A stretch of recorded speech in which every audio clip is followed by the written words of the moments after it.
I'm Chris. I'm a visual anthropologist here at KET, and I'm the series editor for 100 Years Beauty. We definitely have wanted to do a lot more series with men. We've explored hegemonic male beauty in the first video, but the entire time that 100 Years was happening, there was a complete other, but parallel, beauty tradition for Black men. So we found Lester.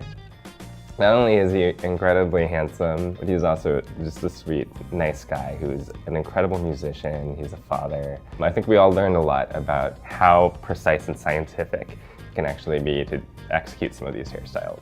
In the 1910s, the image we chose is a portrait of a young couple in 1912. We got this image from Duke University's archives. In the early 20th century, actually, most people wouldn't be caught dead leaving the house without a hat on, right? So this is part of being in civil society, is having a hat in public.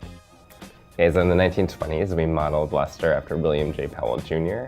William Powell is a pioneer in aviation, but not just that, he was also a civil rights activist who was really outspoken about Jim Crow segregation in the South.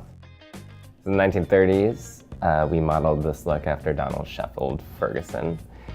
He's got like this very strong parts. Donald Sheffield Ferguson is actually the first Black medical student at Kansas University. Okay, and he fought tooth and nail to even get in the program and to stay. It was really difficult for him. To see in the 30s, even before what we think of as civil rights movement and the desegregation of public schools, we have Black folks who are actually working really hard to achieve advanced medical degrees. In Black History Month especially, it's important to recognize just how many Black men served in World War II. In particular, the Tuskegee Airmen, pretty elite group of fighter pilots that served since World War I and onward. We wanted to recognize that here with this look. Of course, Black music is part of the fabric of American culture. We model him after Little Richard, who has the conch hairstyle. The conch is kind of, it's like a chemically processed, so we didn't actually formally do that to Lester, but we tried to reproduce it here in the studio. In the autobiography of Malcolm X, there's actually a chapter dedicated to when he gets his first conch. He writes about how much he wanted to be white and to have white hair, adopt a white sort of physiology. And yet the pain was so unbearable during the process that it kind of inaugurated for him a kind of racial consciousness about a colonial mentality, about wanting to be white, about being a Black body in a white world. One thing we wanted to be really clear about in this video is that hair and politics are always intertwined. So in the 60s, our inspiration was a very iconic image of Huey Newton, who's one of the founders of the Black Panther Party. The black beret is part of a global revolutionary tradition. It's a global signifier of revolutionary call to action. It's pretty amazing what we see in just half a century, right? That, Black men are disciplined into not having any hair at all. In fact, even covering it or chemically processing it. To pick out your afro and wear it so proudly completely resists those sorts of forms of discipline that have been on Black bodies. The 80s look that we chose is of Jean-Michel Basquiat. He's an artist that is from New York. He was actually a Black nationalist too, right? So he actually, in poetics, had a lot to say about anti-colonization, about the liberation of Black people. One thing this video can do is show a kind of history of the present.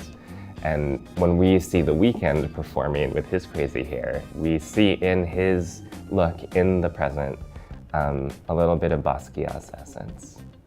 For the 90s, we included a flat top. You might remember the flat top on Will Smith in Fresh Prince of Bel-Air. The Fresh Prince of Bel-Air is actually an interesting symbol, right? Because we have, in the case of Will Smith's character, this person trying to mediate middle-class existence, right? Coming from the inner city. We cannot look at Fresh Prince of Bel-Air without thinking in the background about Rodney King and the LAPD incidents, and about race riots, about urban blight, about kinds of violence that are happening to Black bodies in US cities. For the 2000s, we actually used Lester's own pictures for the reference. He had these really big, beautiful braids tied back. And the facial hair actually is pretty typical of that time, I would say, especially if you look at R&B celebrities or rappers. In the 2010s look, we have this sort of throwback reference to the flat top, right? But it's really in the fade and the verticality. Yet we also see plenty of white boys walking around with this kind of thing, with the fade. Macklemore maybe famously has this haircut too. So I just think it's interesting. In a century, we have white men going to black-owned barbershops to get their hair done because it's part of a longer Southern tradition. One thing I think 100 Years of Beauty has always tried to do is show how the past continues to inform the present. And there are things in history that we can't exactly express with words, but we can show with images.